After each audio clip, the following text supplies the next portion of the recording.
আগামী ৬ জুলাই সাজার কথা ছিল বিয়ের সাজে, কিন্তু ভাগ্যের কি নির্মম পরিহাস। তার আগে সাজতে হলো কাপনের কাপড় পরে।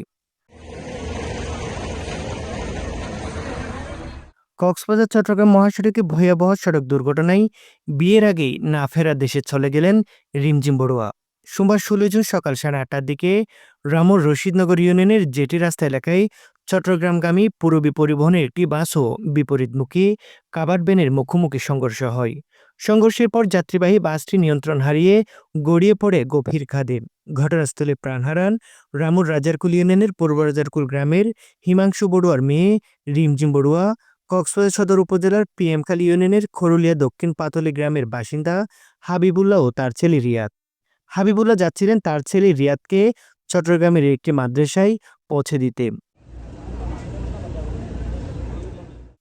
এই হৃদয় বিদারক ঘটনায় আহত হয়েছেন অন্তত ২০ জন। তাদের মধ্যে পিতা পুত্রসহ ৪-৫ জনের অবস্থা আশঙ্কাজনক বলে জানা গেছে। আহতদের কক্সবাজার সদর হাসপাতাল, রাম উপজেলা স্বাস্থ্য কমপ্লেক্স ও স্থানীয় বিভিন্ন ক্লিনিকে চিকিৎসা দেওয়া হচ্ছে। খবর পেয়ে হাইওয়ে পুলিশ, রামু থানা পুলিশ ও ফায়ার সার্ভিসের সদস্যরা ঘটনাস্থলে পৌঁছে উদ্ধার তৎপরতা চালান। দুর্ঘটনার কারণে মহাসড়কে দীর্ঘ সময় যানজটের সৃষ্টি হয়।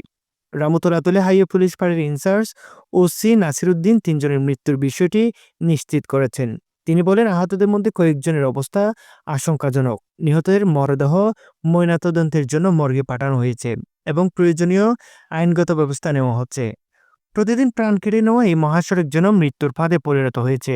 যেখানে এক তরুণীকে সাজে ওঠার কথা ছিল বিয়ের মঞ্চে, সেখানে তাকে বিদায় জানানো হলো সাদা কাফনে মোড়ানো নিথর দেহে।